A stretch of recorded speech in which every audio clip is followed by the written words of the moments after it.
Good morning students, myself Ramesh Sharma, faculty of chemistry eternal life school के YouTube channel पे welcome करता हूँ।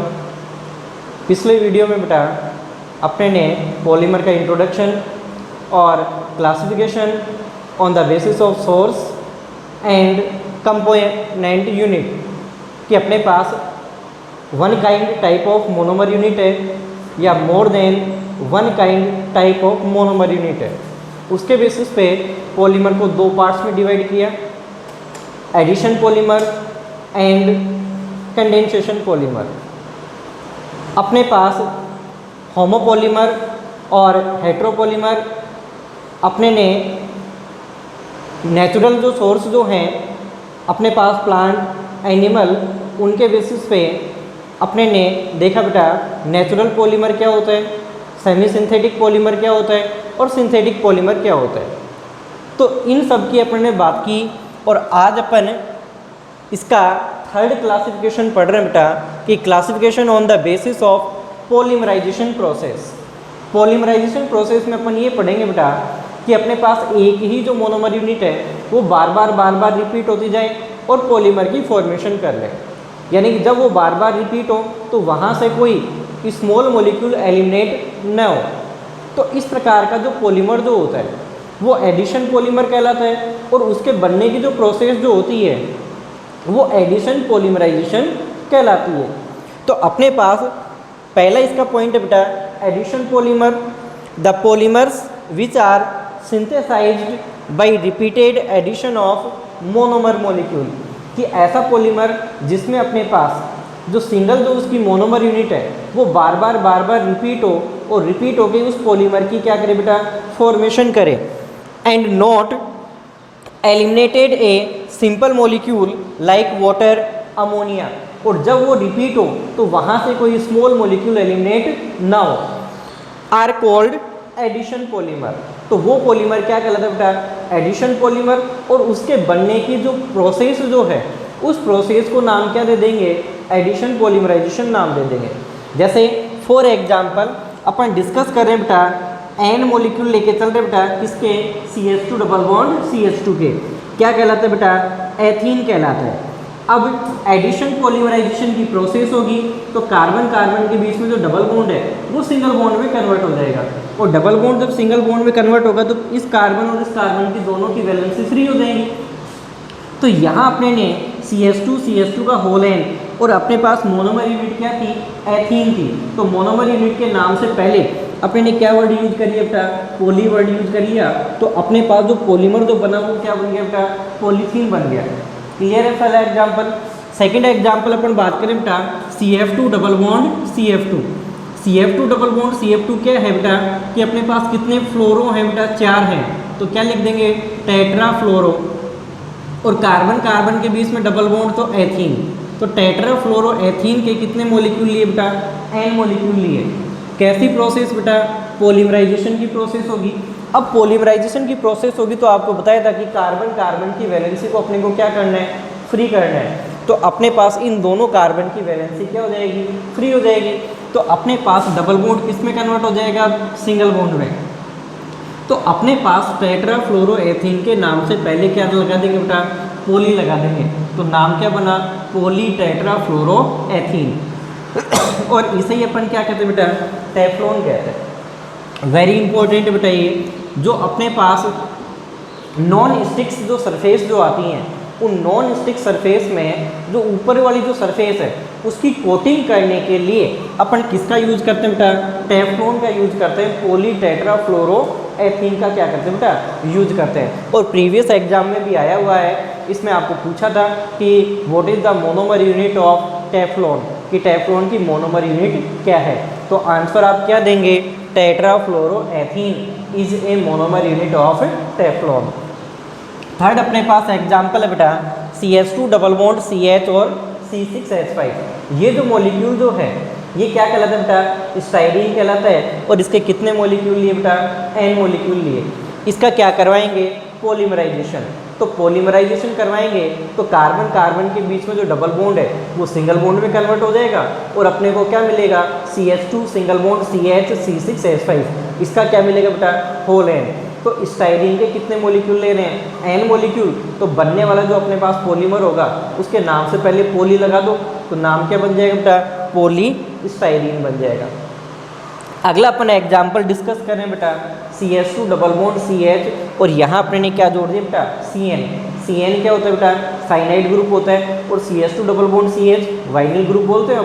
तो नाम क्या बन गया, वाइनिल साइनाइड। या फिर वाइनिल साइनाइड को अपन और क्या बोल सकते हैं बेटा, एक्राइलोनाइट्राइल बोल सकते हैं। एक्राइलोनाइट्राइल के कितने मॉलिक्यूल लिए, n मॉलिक्यूल। जब पॉलीमराइजेशन की प्रोसेस होगी, एडिशन पॉलीमराइजेशन होगा, तो इसकी यूनिट बार बार रिपीट होंगी, तो अपने पास कार्बन कार्बन के बीच में जो डबल बॉन्ड है वो सिंगल बॉन्ड में कन्वर्ट होगा, और अपने पास दोनों कार्बन की वैलेंसीज क्या हो जाएंगी, फ्री हो जाएंगी। तो अपने पास क्या बनेगा बेटा, CH2 सिंगल बॉन्ड CH और इससे क्या जुड़ जाएगा, CN जुड़ जाएगा नीचे। तो इसके कितने मॉलिक्यूल बन जाएंगे, n मॉलिक्यूल बन जाएंगे। तो अपने पास मोनोमर यूनिट क्या थी बेटा, एक्राइलोनाइट्राइल थी। इसके नाम से पहले लगाओ पोली, तो नाम क्या बनेगा बेटा, पोली एक्राइलोनाइट्राइल, और शॉर्ट में इसको क्या बोलते हैं बेटा, PAN, पैन बोलते हैं। ये भी एग्जाम में पूछा था बेटा, इम्पोर्टेंट है। वैसे तो देखो सभी पॉलीमर इम्पोर्टेंट है, लेकिन ये विशेष कर एग्जाम में पूछे गए तो ज़्यादा इम्पोर्टेंट अपन इनको मान लेते हैं। तो अपने पास इसमें भी इसकी मोनोमर यूनिट आपको पूछी थी। लास्ट आपका वाइनिल क्लोराइड कल भी अपने ने डिस्कस किया था। तो CH2 डबल बॉन्ड CH और Cl, ये जो है वो क्या कहलाता है, वाइनिल क्लोराइड। इसका पॉलीमराइजेशन करवाएंगे, तो पॉलीमराइजेशन की जो प्रोसेस जो होगी उस प्रोसेस के द्वारा अपने पास दोनों कार्बन की वैलेंसीज फ्री होंगी। तो क्या मिलेगा, CH2 सिंगल बॉन्ड CH और नीचे क्या जुड़ जाएगा CH से Cl, और दो होल N, इसकी N यूनिट अपने को मिलती हैं। तो अपने पास जो ये बना वो क्या कहलाएगा बेटा, पोली वाइनिल क्लोराइड कहलाएगा। तो अपने ने इसके नाम से पहले क्या लगा दिया, पोली लगा दिया। शॉर्ट में इसको किस नाम से जानते हैं बेटा, PVC के नाम से इसको जानते हैं। सेकेंड अपना एग्जाम्पल अपन कंसिडर करें बेटा पॉइंट इसमें, तो अपने पास क्या बेटा, कंडेंसेशन पॉलीमर। अब कंडेंसेशन पॉलीमर में क्या बेटा कि जब अपन मोनोमर यूनिट जोड़ेंगे तो अपने पास एक से ज़्यादा टाइप की मोनोमर यूनिट होगी, और जब आप उसको जोड़ोगे तो वहाँ से कोई ना कोई एक मॉलिक्यूल, जैसे H2O का कोई मॉलिक्यूल है, या कोई एल्कोहल का मॉलिक्यूल हो सकता है, या वाटर मॉलिक्यूल हो सकता है, या अमोनिया मॉलिक्यूल हो सकता है, कोई भी एक मॉलिक्यूल वहाँ से क्या होता है, एलिमिनेट होता है। तो उस पॉलीमर को कंडेंसेशन पॉलीमर कह देंगे। उसके बनने की जो प्रोसेस जो है वो क्या कहलाएगी, कंडेंसेशन पॉलीमराइजेशन कहला देगी। तो अपने पास क्या है, ए polymer formed by the condensation of 2 और मोर देन मोनोमर यूनिट। कम से कम कितनी बेटा, दो से ज़्यादा 3 हो सकती हैं, 4 हो सकती हैं, 5 हो सकती हैं। ये जो मोनोमर यूनिट है ये आपस में क्या होंगी, कंबाइन होंगी, आपस में जुड़ेंगी, आपस में रिपीट होंगी with in elimination of a simple molecule. और क्या करेंगी, एक छोटे मॉलिक्यूल को एलिमिनेट करेंगी। जैसे HCl चला जाए, या NH3 चला जाए, या H2O चला जाए, इस प्रकार के मॉलिक्यूल को क्या करेंगी, एलिमिनेट करेंगी। तो इस प्रकार का जो पॉलीमर जो होगा वो क्या कहलाएगा, कंडेंसेशन पॉलीमर कहलाएगा। और इसकी प्रोसेस क्या कहलाएगी, कंडेंसेशन पॉलीमराइजेशन कहलाएगी। एग्जाम्पल अपन डिस्कस कर रहे हैं नाइलॉन 6,6। कल भी मैंने ये एग्जाम्पल डिस्कस किया था। अपने पास किसमें किया था, आपको याद होगा बेटा, कोपॉलीमर में किया था। कोपॉलीमर क्या था कि जिसमें एक से ज़्यादा मोनोमर यूनिट काम में आती है। तो इसमें अपने पास एक तो क्या काम में आती है बेटा, हेक्सामेथिलीन डाइएमीन काम में आता है, और एक क्या काम में आता है बेटा, एडिपिक एसिड इसमें काम में लिया जाता है। तो अपने पास हेक्सामेथिलीन डाइएमीन का फॉर्मूला कि अपने पास CH2 का होल 6 कितने बेटा, 6 हैं। तो अपन इसको 6 के लिए क्या कहेंगे, हेक्सा, और CH2 का नाम क्या होता है बेटा, मेथिलीन। तो अपने पास हेक्सामेथिलीन, और NH2 कितने हैं, 2 हैं, तो क्या बनेगा, डाइएमीन बनेगा।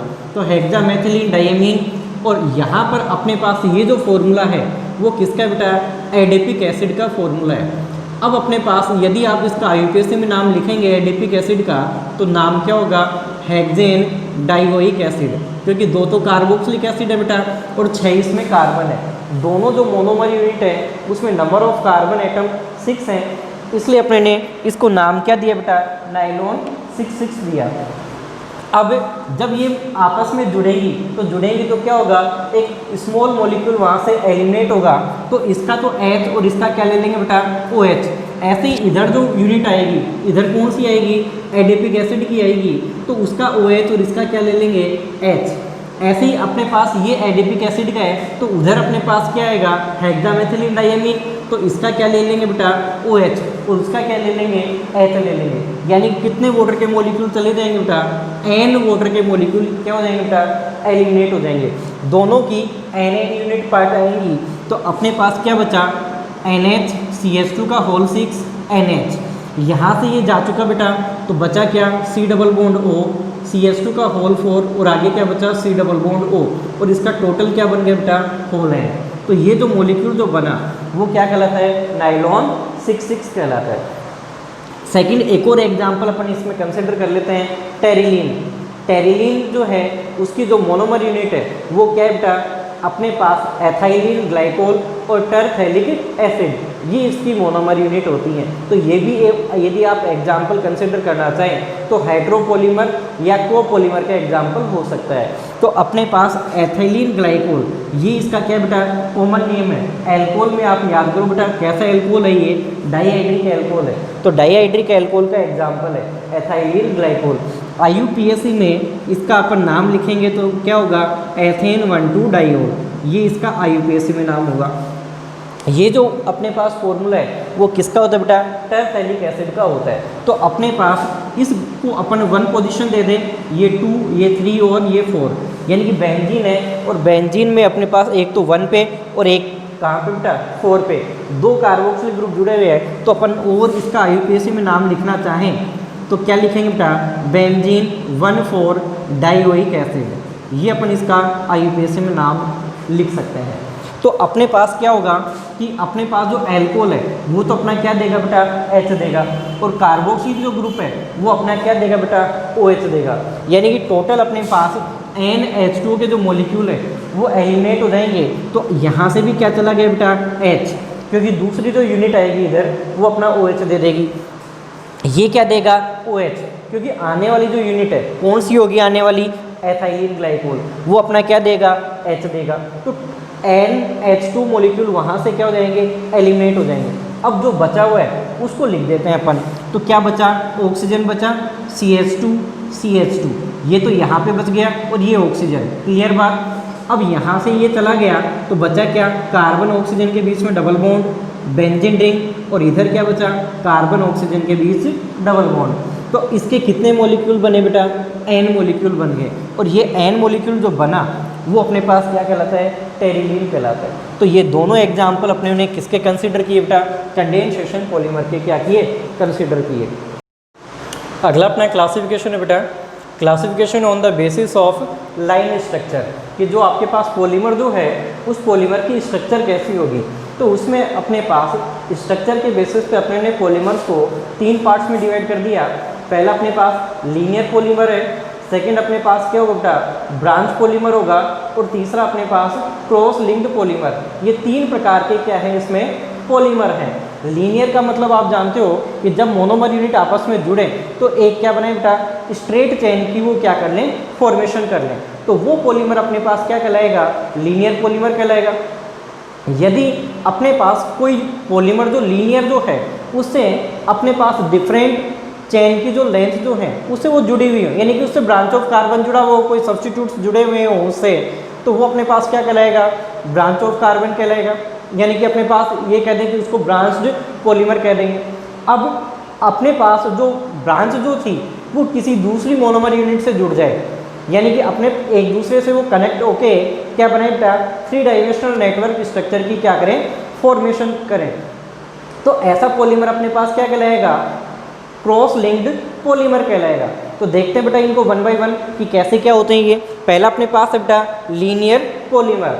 लीनियर पॉलीमर में अपन क्या कह रहे हैं कि in these polymer monomer unit क्या होती है बेटा, कि वो रिपीटिंग यूनिट जो लगातार रिपीट होके किसकी फॉर्मेशन करती है, पॉलीमर की फॉर्मेशन करती है। तो monomer unit are linked together to form a straight chain, कि एक मोनोमर यूनिट दूसरे मोनोमर यूनिट से जुड़ेगी और क्या बनाएगी बेटा, स्ट्रेट चेन बनाएगी। जैसे मैं ये कह दूँ बेटा कि मेरे पास ये एक मोनोमर यूनिट है, अब दूसरी मोनोमर यूनिट आएगी तो इससे जुड़ेगी, ये जुड़ गई, तीसरी आएगी तो ये इससे जुड़ जाएगी, चौथी आई तो ये इससे जुड़ गई, लगातार इस प्रकार से ये आपस में जुड़ती जाएंगी और जुड़कर इन्होंने क्या बना लिया बेटा, एक स्ट्रेट चेन बना ली। तो ये अपने पास कैसा पॉलीमर होगा, लीनियर पॉलीमर होगा, क्योंकि इसकी स्ट्रक्चर कैसी है, लीनियर है, एक सीधी रेखा में है। These polymer have high densities, कि ऐसा पॉलीमर जो होता है उसकी डेंसिटी कैसी बेटा, हाई होगी, क्योंकि एक मोनोमर यूनिट दूसरी मोनोमर यूनिट से क्लोज पैक्ड है, वहाँ पर स्पेस नहीं है, तो उसकी डेंसिटीज कैसी होगी बेटा, हाई होगी। Their tensile strength and melting point is also high, उसका जो अपने पास टेंसाइल स्ट्रेंथ यानी कि उसमें खींचने की जो कैपेसिटी जो है और उसका मेल्टिंग पॉइंट जो है वो कैसा होगा बेटा, हाई होगा। अपने पास एग्जाम्पल के रूप में अपन कंसिडर करें तो पॉलीवाइनिल क्लोराइड, नाइलॉन जो भी अपने ने पढ़ा था बेटा, नाइलॉन 66, और पॉलीएस्टर, ये तीनों ही अपने पास कैसे हैं बेटा, लीनियर पॉलीमर के एग्जाम्पल है। अब सेकंड अपन कंसिडर कर रहे हैं बेटा ब्रांच पॉलीमर। तो देखो ब्रांच पॉलीमर में क्या होता है कि जो पॉलीमर आपके पास है वो तो लीनियर तो होगा ही होगा, अब उससे क्या जुड़ी होंगी बेटा, ब्रांच भी जुड़ी हुई होंगी, तो वो पॉलीमर किसका एग्जाम्पल हो जाएगा, ब्रांच पॉलीमर का एग्जाम्पल हो जाएगा। जैसे ग्लाइकोजन है और एमाइलोपेक्टिन है, ये कैसे होते हैं, ब्रांच पॉलीमर होते हैं। तो अपने पास देखते हैं these are polymer in which the monomer are joined to form long chain, कि सबसे पहले तो क्या करते हैं कि अपने पास जो मोनोमर यूनिट है, तो मेरे पास देखो ये मोनोमर यूनिट है, ये मोनोमर यूनिट आपस में जुड़ी बेटा तो क्या बनाती है, एक लॉन्ग चेन की क्या की इसने फॉर्मेशन की। तो ये जो लॉन्ग चेन जो इसने बनाई, ये चेन तो क्या कहलाएगी बेटा, मेन चेन कहलाएगी, या फिर इसको मैं क्या कह दूँ बेटा, पेरेंट चेन भी कह सकता हूँ, इसको और क्या कहेंगे, पेरेंट चेन भी कहेंगे। अब parent chain many side chain are attached with different length, कि अपने पास जो पेरेंट चेन जो है उसे अलग अलग लंबाई की क्या होंगी बेटा, साइड चेन जुड़ी हुई होंगी। ये मैंने इससे अलग अलग लंबाई की क्या कर दी बेटा, साइड चेन को कनेक्ट कर दिया। तो इस प्रकार की जो अपने पास चेन जो है वो इससे क्या होंगी, अलग अलग अटैच होंगी। तो ये इससे अलग अलग अटैच हो गई। तो इस ये जितनी भी अपन चेन अटैच कर रहे हैं बेटा, ये चेन जो है वो सब क्या कहलाती है बेटा, साइड चेन कहलाती है। ये सभी क्या कहलाएंगी, साइड चेन कहलाती है। तो अपने पास इस प्रकार का जो पॉलीमर जो होगा, तो अब इसमें मेन चेन के साथ साइड चेन जुड़ गई तो उसकी डेंसिटी और उसका मेल्टिंग पॉइंट दोनों ही कैसे हो जाते हैं बेटा, लो हो जाते हैं। कंपेयर किसके बेटा, लीनियर पॉलीमर के कम हो जाते हैं। तो अपने पास ये जो पॉलीमर जो है इसका एग्जाम्पल आप याद रखेंगे, एमाइलोपेक्टिन और ग्लाइकोजन होता है। तीसरा अपने पास है बेटा क्रॉस लिंक्ड पॉलीमर। अब क्या है कि जो भी अपने पास ये मेन चेन बनी और अपने पास ये साइड चेन बनी, ये क्या हो जाए बेटा, आपस में जुड़कर एक 3 डायमेंशनल नेटवर्क की क्या कर लें, स्ट्रक्चर कर लें। तो वो अपने पास क्या होगा, क्रॉस लिंक्ड पॉलीमर होगा। तो these are the polymers in which many polymers chain are cross linked. Cross link का मतलब एक दूसरे से कनेक्टेड हो जाए together to form 3 dimensional network. तो वो अपने पास पॉलीमर कैसा होता है, कैसा होगा बेटा, 3 क्रॉस लिंक्ड पॉलीमर होगा। जैसे मैं इसका डायग्राम बनाऊं बेटा, यहाँ पे मैं इसको एक्सप्लेन कर रहा हूँ कि मेरे पास ये तो क्या होगी बेटा, मोनोमर यूनिट हो गई, जिसको मैं क्या कह दूंगा बेटा कि ये तो मेरे पास क्या हो गई, मेन चेन हो गई, या मैं इसको पेरेंट चेन कह दूँ। अब मेरे पास यहाँ पर क्या है बेटा, ये ब्रांच चेन है, ये इससे क्या जुड़ी हुई है, ब्रांच चेन जुड़ी हुई है, अलग अलग लेंथ की जुड़ी हुई होंगी, और ये वापस से अपने पास किसी दूसरी स्ट्रेट चेन के साथ क्या हो जाए बेटा, कनेक्ट हो जाए। तो इस प्रकार से ये अपने पास क्या करती हैं, एक इस स्ट्रक्चर की क्या करती हैं, फॉर्मेशन करती हैं। अपन एक इसका सिंपल डायग्राम और बनाना चाहें तो ये बना सकते हैं कि मेरे पास ये लीनियर पॉलीमर है और मैं इससे क्या कर दूँ बेटा, इस प्रकार से इसको कनेक्ट कर दिया। तो ये जो 3 डायमेंशनल जो स्ट्रक्चर जो बनी वो किसका होगा, क्रॉस लिंक्ड पॉलीमर का होगा। एग्जाम्पल क्या होगा, वल्केनाइज रबर और बेकेलाइट। तो ये अपने ने क्या किया कि लीनियर स्ट्रक्चर के बेसिस पे पॉलीमर को 3 पार्ट्स में डिवाइड किया, लीनियर पॉलीमर, ब्रांच पॉलीमर और अपना अंतिम क्रॉस लिंक्ड पॉलीमर। अगला अपना क्लासिफिकेशन है बेटा किसके बेसिस पे, टेम्परेचर के बेसिस पे, यानी classification on the basis of behaviour of polymer towards temperature. कि अपने पास टेम्परेचर के बेसिस पे जो अपने पास पॉलीमर जो है उसको अपन किस में बेटा, दो पार्ट्स में अपने ने डिवाइड किया है। पहला कौन सा, थर्मोप्लास्टिक, और दूसरा कौन सा बेटा, थर्मोसेक्टिंग पॉलीमर्स। कि जब अपने पास कोई भी पॉलीमर है, जैसे आप पॉलीथीन ले लीजिए बेटा, सिंपल सा एग्जांपल, तो पॉलीथीन को अपन टेम्परेचर दें, उसको हीट करें तो पॉलीथीन मेल्ट हो जाएगी, पिघल जाएगी पॉलीथीन। और जब वो मेल्ट हो जाती है तो अपन क्या करते हैं बेटा कि उसको किसी भी फॉर्म में क्या कर सकते हैं, कन्वर्ट कर सकते हैं। जैसे अपने एक छोटा सा समझने के लिए अपन बात करें कि जैसे कबाड़ी वाले होते हैं तो वो अपने पास घर से प्लास्टिक वगैरह लेके जाते हैं और फिर वो उसको बेच देते हैं। अब वहाँ से वो प्लास्टिक जो है वो इंडस्ट्री में जाता है और इंडस्ट्री में क्या करते हैं बेटा, उसको मेल्ट करते हैं और मेल्ट करने के बाद उसकी नई जो स्ट्रक्चर्स जो है, नए फॉर्म जो हैं, उनमें उनको क्या कर दिया जाता है, डेवलप कर लिया जाता है। यानी कि वापस से इनका क्या हो रहा है बेटा, रिसाइकिल हो रहा है, यानी कि अपन उनको क्या कर सकते हैं बेटा, वापस से यूज कर सकते हैं। तो ऐसे पॉलीमर तो क्या कहलाते हैं बेटा, थर्मोप्लास्टिक पॉलीमर कहलाते हैं। लेकिन ऐसे पॉलीमर जिनका वापस से रीयूज नहीं कर सकते, क्यों नहीं कर सकते, क्योंकि उनमें जो मोनोमर जो यूनिट है वो आपस में क्रॉस लिंक बना लेती है, 3 डायमेंशनल स्ट्रक्चर की फॉर्मेशन कर लेती है। और 3 डायमेंशनल स्ट्रक्चर में आप जानते हो कि मॉलिक्यूलर जो फोर्स जो होते हैं वो बहुत ही ज़्यादा स्ट्रॉन्ग होते हैं कि वो एक दूसरे में टूट नहीं पाते हैं। तो अपन उस पॉलीमर का वापस से रीयूज नहीं कर सकते हैं। यानी कि जब आपने एक बार उसको हीट कर दिया तो हीट करने के बाद क्या करेंगे, उसको किसी भी फॉर्म में आपने उसको कन्वर्ट करेंगे। अब कन्वर्ट करेंगे तो वो कूल होगा, ठंडा हो जाएगा वो। अब अपन उसको वापस से चाहें तो किसी तीसरे फॉर्म में अपन उसको कन्वर्ट नहीं कर सकते। जैसे अपने घर पे जो स्विच जो होते हैं, अपन लाइट में स्विच जो लगाते हैं, वो स्विच कैसा बेटा इनसोल्यूबल है। अपन उसको चाहें तो क्या नहीं कर सकते, उसको रीयूज नहीं कर सकते, वो जल्दी से मेल्ट नहीं हो सकता। जैसे अपने पास जैसे पॉलीथीन मेल्ट होती है वैसे वो मेल्ट भी नहीं हो सकता। तो वो अपने पास कैसा पॉलीमर है बेटा, थर्मोसेक्टिंग पॉलीमर है। तो टेम्परेचर के बेसिस पे अपन ने इसको 2 पार्ट्स में क्या किया, क्लासीफाइड किया। तो पहला अपने पास पार्ट बेटा thermoplastic polymer. These polymers become soft. ऐसे पॉलीमर जो होते हैं वो कैसे होते हैं बेटा, सॉफ्ट होते हैं, मुलायम होते हैं। ऑन हीटिंग, जब आप उसको क्या देते हैं, टेम्परेचर देते हैं तो वो मुलायम हो जाते हैं। एंड बिकम्स हार्ड, और क्या हो जाते हैं बेटा, हार्ड हो जाते हैं। कब, ऑन कूलिंग, जब अपन उसको ठंडा करते हैं तो वो कैसे हो जाते हैं, हार्ड हो जाते हैं। And this process performed repeatedly, और ऐसी जो परफॉर्मेंस है उसको लगातार अपन क्या कर सकते हैं, रिपीट कर सकते हैं। कि एक बार अपने ने उसको हीट किया तो वो कैसा हो गया बेटा, सॉफ्ट। अपने ने उसकी क्या बना ली, जैसे कोई भी फॉर्म बना लिया, अब वो फॉर्म क्या हो गई बेटा, टूट गई, डिस्ट्रॉय हो गई। उसको वापस से क्या करेंगे, हीट करेंगे, तो एक फॉर्म दूसरी फॉर्म में लगातार क्या होती जाएगी, चेंज होती जाएगी, क्योंकि अपन इसका रिसाइकिल कर सकते हैं। तो इसमें ऐसा क्यों है, क्योंकि इस प्रकार में जो मोनोमर जो चेन पाई जाती हैं उनमें पाए जाने वाले जो इंटरमोलिकुलर जो फोर्सेज हैं वो कैसे होते हैं, वीक टाइप के होते हैं। इसलिए आप इनका बार बार क्या कर सकते हैं, रीयूज कर सकते हैं। जैसे एग्जाम्पल क्या बेटा, पॉलीथीन है, पॉलीस्टाइरीन है, पॉलीवाइनिल क्लोराइड है। तो ये सब किसके एग्जाम्पल हैं, थर्मोप्लास्टिक पॉलीमर के एग्जाम्पल है। अगला अपने पास है बेटा थर्मोसेक्टिंग पॉलीमर, जिनका वापस से रीयूज न कर सकें, वो क्या होगा, थर्मोसेक्टिंग पॉलीमर होगा। तो when these polymer are heated, कि जब आप किसी पॉलीमर को क्या करें बेटा, टेम्परेचर दें, हीट करें, गर्म करें, the chain develop cross link, तो जो मोनोमर जो चेन है वो एक दूसरे से क्या हो जाएंगी बेटा, कनेक्टेड हो जाएंगी। क्रॉस लिंक का मतलब क्या है कि ये मोनोमर चेन है और ये मोनोमर चेन है, ये दोनों एक दूसरे से क्या होगी बेटा, कनेक्टेड होगी। तो इन दोनों के बीच में ये जो मैंने बनाया है ये किसको इंडिकेट करता है बेटा, क्रॉस लिंक को इंडिकेट करता है। तो दोनों के बीच में क्या बन जाता है, क्रॉस लिंक बन जाता है। और क्रॉस लिंक जैसे बनता है तो इसका मोलिकुलर फोर्स क्या हो जाता है, अपने पास इसके कंपेरेटिवली हाई हो जाता है, इनको अपन जल्दी से तोड़ नहीं पाते। And form 3 dimensional network, so these polymer becomes hard. तो इस प्रकार के जो पॉलीमर जो होते हैं वो कैसे होते हैं बेटा, हार्ड होते हैं, इनफ्यूजिबल एंड इनसोल्यूबल होते हैं। वाटर में सोल्यूबल भी नहीं होंगे, जल्दी से ये मेल्ट भी नहीं होते हैं।